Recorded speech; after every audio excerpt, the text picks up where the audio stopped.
Hello world, welcome to the surprisingly purple place. I asked you to ask me questions for hitting 1,000 subscribers and you asked those questions and I'm going to answer those questions. That's what this video is. Hi. So Patreon questions first because I'm favoritist like that. I mean, they do give me money, it seems fair to give them the first shot. Gemini asks, how do you bagels? Toasted with some real butter. Not sure what he was asking, to be honest. SpaceQuestHistorian asks, new recipe of iron brew, an offence to the entire nation of Scotland, or who gives a toss about aspartame? Honestly, the answer is kind of yes. And don't get me wrong, there's a lot of pushback behind this new recipe, which, if you don't know, there was a sugar tax introduced in Scotland, meaning sugar was taxed more. Sugary goods were more expensive. And Iron Brew, rather than take that hit or charge more for their products, developed a new recipe which still includes some sugar but also some artificial sweeteners.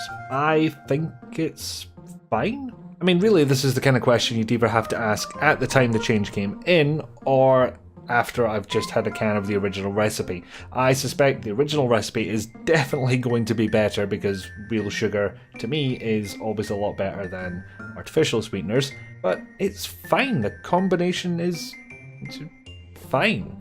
It's better that they went the sort of Pepsi Max route of, well, not exactly Pepsi Max, it doesn't have sugar in it, but you know what I mean. Changing the recipe rather than just seemingly outright replacing sugar with sweetener. So yeah, there's the slight hint of aspartame in there, but it's fine.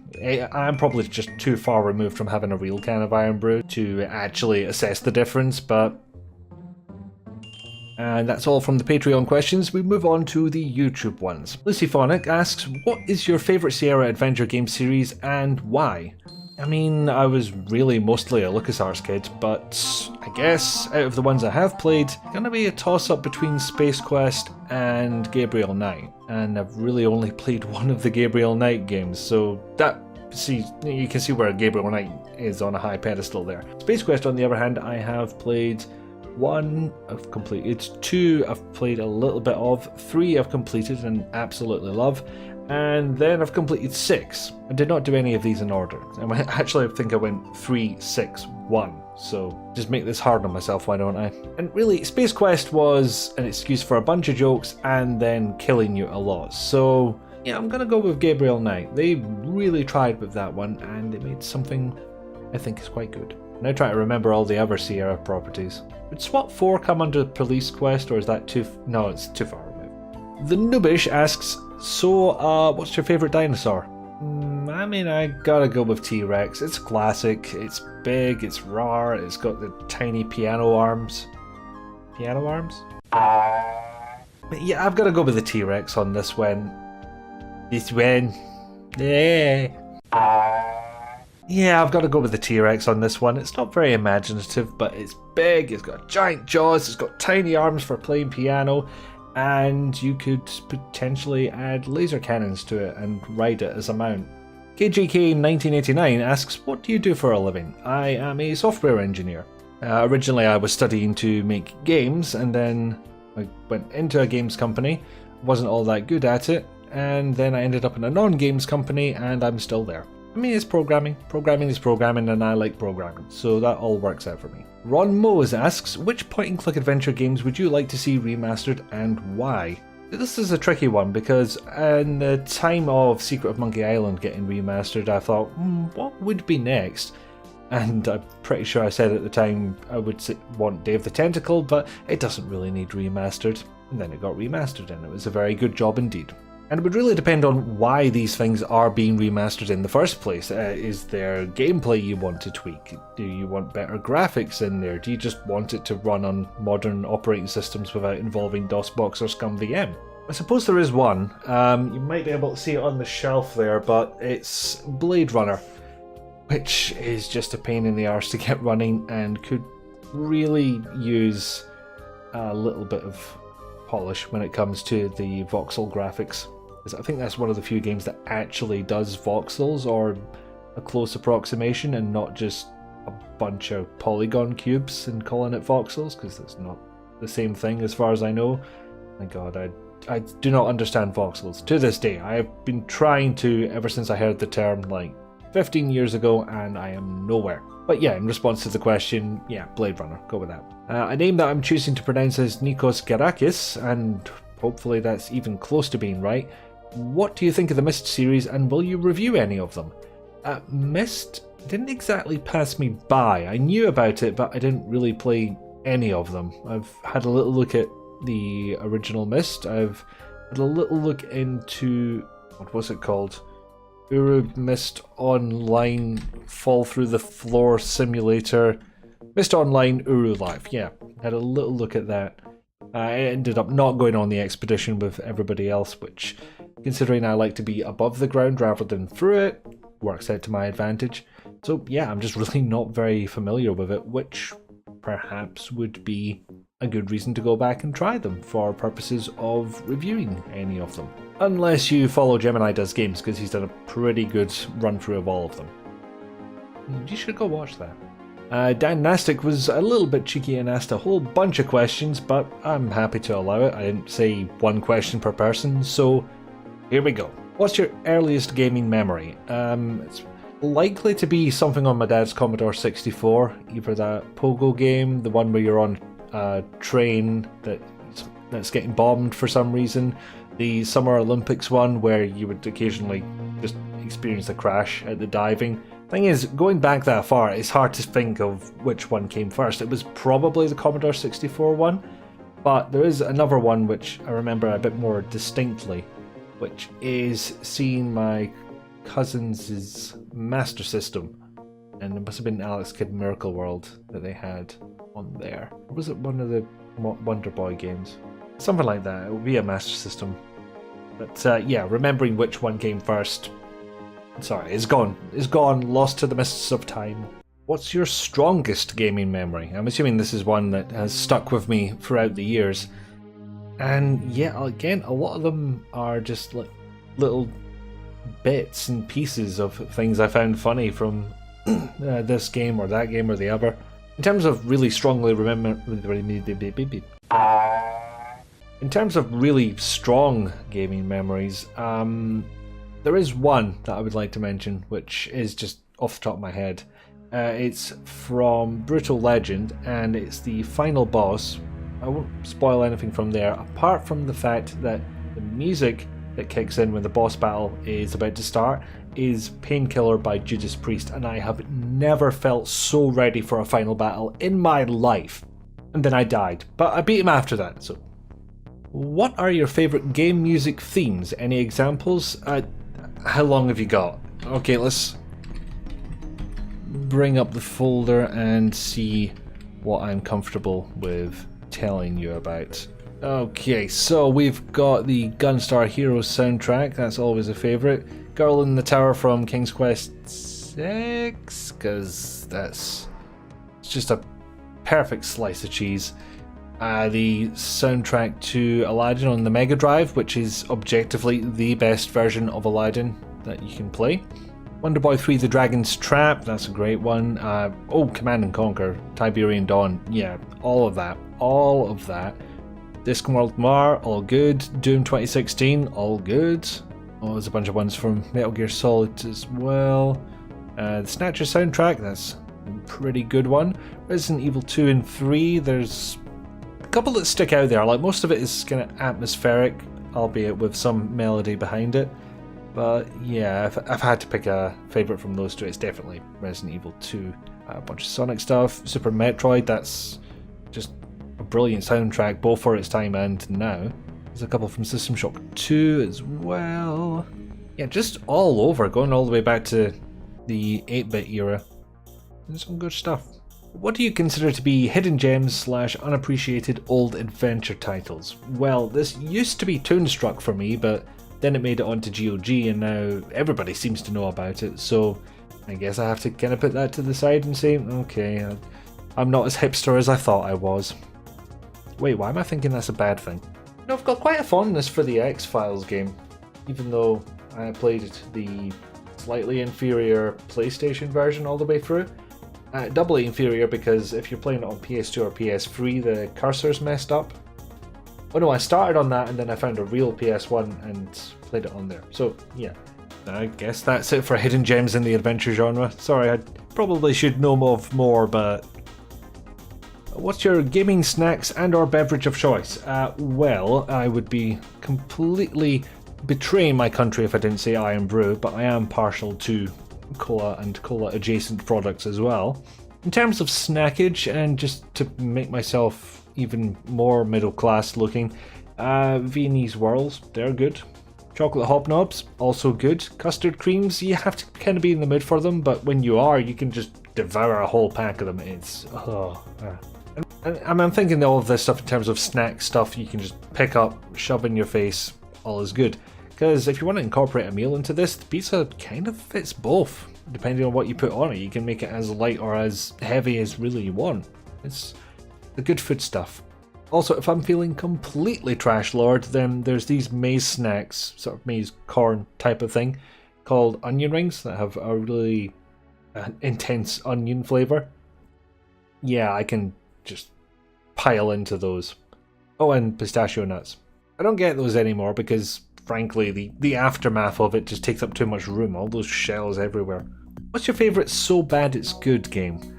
Closest I've got to this, I think, is more along the lines of guilty pleasure, and that's X-Men Wolverine, I think it might be called. It might be called Wolverine's Revenge or something like that. 1 second. X-Men Origins Wolverine, yes, that's the one.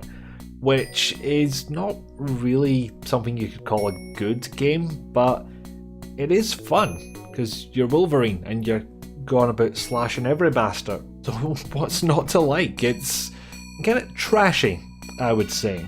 Urban Chaos Riot Response is another one. It's a PS2 Xbox first-person shooter, which is mostly you going around shooting things and occasionally finding a fireman to open a door for you, but mostly the shooting things. Like, it's basically, if you imagine how the cops of RoboCop operated, the cops that were not RoboCop had to, just go about their day-to-day jobs.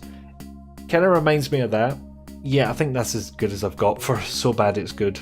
I asked for these questions and I can't answer a single bloody one of them straight. If you could make any game happen, which game would be produced? Well, I would really like to see what Ron Gilbert's potential Monkey Island sequel would be like if he ever got the rights back. Of course, that would involve retconning everything from Curse onwards, so... Oh, apparently there was a sequel to the Blade Runner point-and-click game that was never made.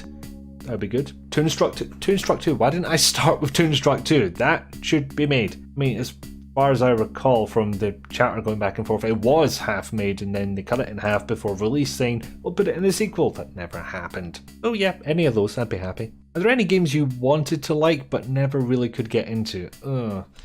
There's certainly a few series. I've never completed anything from Legend of Zelda, Final Fantasy, Myst. There's a couple of big names in there that I've just basically never managed to get all the way through one of the games. I suppose you could also put racing games in that category. Racing and sports are two genres I have a blind spot for. If I see them in the shop shelf, I just like, okay, what's the next one? Just never bother, and I don't know why that is. Maybe it was just a bias I built up when I was young that hasn't gone away, but I just don't really play them.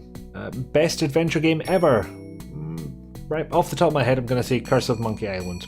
Yep, it's certainly my favourite Monkey Island game, so... worst adventure game ever?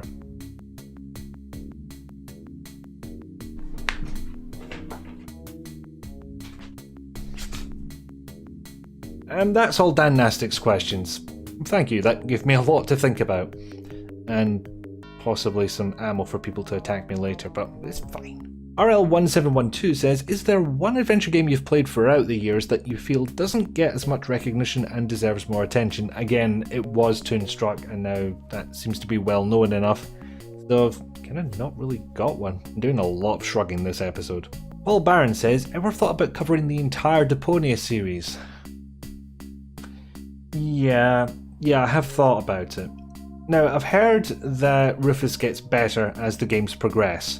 It's going to have to be a really big improvement because that was not fun. That was barely fun to write, that episode, so Yeah, I really should finish off the trilogy at some point, but I've since gone on to covering new stuff, and the entire trilogy is now out, plus one more game, I think. So maybe a retrospective combining them all, because I imagine they're going to be mechanically quite similar, which was not a complaint I had about them. Mechanically they were solid, it was just that character I did not want to play as him, no. So yeah, that would be something I'd have to plan out, I think. Can't really do that on a whim. Samajane90 asks, what was it like to be old when the world was young?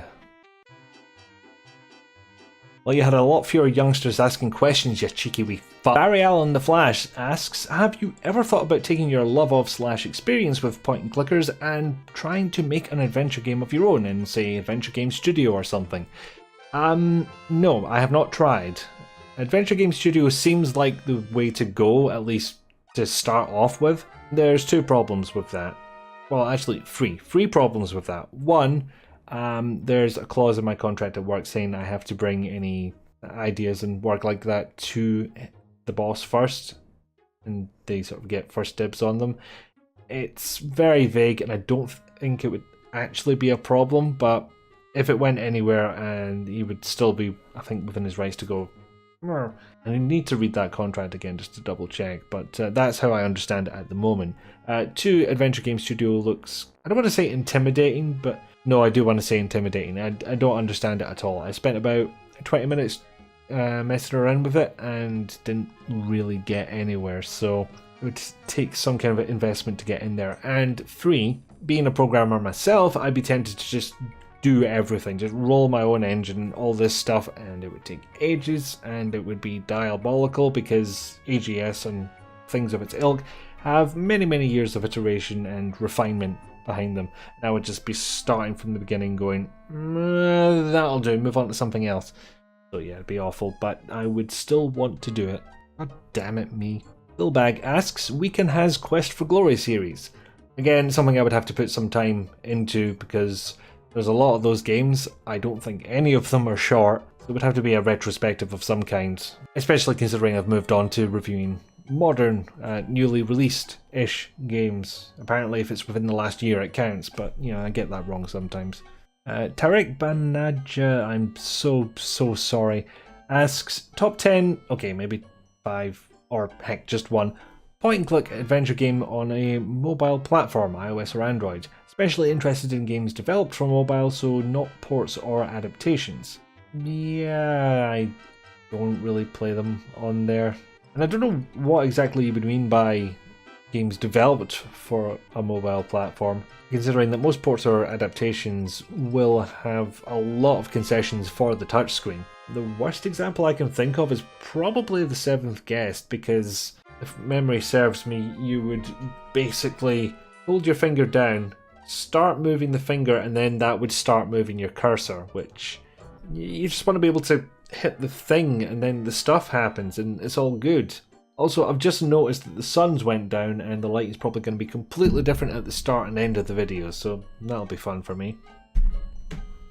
But yeah, there's a lot of Wadget Eye games available for mobile, and they go through at least some kind of process to make them work on a touch screen. And they're good games. I mean, I've never regretted a Wadget Eye purchase or playthrough, so there's good stuff to be had there. I guess I just don't know what this question is asking, to be honest. I know my friend played Fran Bow on mobile as well, so that one also comes recommended. And there was a little bit more to this question, which was, I liked the older videos where you had segments of yourself talking. Any reason you eliminated that? I've talked about this at some point. I don't fully remember when. It was probably like one of the end of year videos, which I've also not bothered with now. Where basically I said I had to put on both a vocal performance and a physical performance, and getting the two of those right was more effort than it was worth. I was never really happy with the results. I mean, the only reason I'm doing this the way I am right now is because it's 1,000 sub celebration and you guys got me here, and it should be personal. It should have that real personal touch. So, I mean, yeah, I'm probably just sweating up a storm by doing all this. Not from the lights, the LED is actually quite cool, which is good. But yeah, just from there, I just didn't feel that comfortable on camera is all, and was never happy with the performance. So being able to concentrate only on vocals and getting words out of my idiot mouth, that seemed to be the way to go. AdventureGameGeek asks, what inspires you to make YouTube videos and how do you decide which games to review? Well, inspirations go back to the comedy reviews of old. The Spoonies, the Pushing Up Roses, and a lot of people who were once on a website that will not be named. But as the years have gone on, there have been people doing like video essays on certain subjects, some of them games, some of them not, frankly. And that looks like something very interesting to try at some point, assuming I can make something that long and interesting. Hell, it might not even be long. If you've just got a point you want to make, it might not take half an hour or something to get that point across, but only one way to find out, which would be to actually try it. And yeah, in recent times it's been the tireless work of people that I've now become friends with, which seems bizarre. It was mostly, I'm not going to say on my own for many years, but I didn't have anybody I really collaborated with. I mean, Akago was the first, and that was what, I'm going to guess like 4 years in the reviewing, rough guess. That would be 2015, so I can't remember. It's all so long ago. But yeah, we've got my Yar compatriots now: SpaceQuestHistorian, GeminiDoesGames, The Wanderer 1990, Papaya Chemist, Eye of Onyx, Awesome Monster, Need to Take a Breath of Rizalka, and I know I've missed someone out of there because I've not got the list in front of me, and I'm going to hell for it, but we'll find out. I'll let you in on a little secret here. I have no idea if anything I'm saying in a Yar video or doing in a Yar video is going to be funny or worthwhile content, but it is just too much fun to do, so I ain't gonna say no. And what I'm going to pronounce as Nikos Gerakis says, missed games. Yes, that's a question. Clearly, sir, it is not. And that is it. That is all the questions. That's only been about half an hour or so of me and my idiot mouth trying to make words, but yes, it's done. All of them. Wait a minute, the sun went down in half an hour? What? So, once again, I'd like to thank everybody who submitted questions, everybody who has subscribed and liked what I did, watched what I did, got me to this point, because, I mean, I'm not going to say I went into this with the intention of, oh, I will be internet famous and I'll have money and stuff, but if I hadn't had this level of support, I would have given up a long time ago. So, no idea what the next milestone is. Do you multiply it by like 5 or what? I don't know. Bye.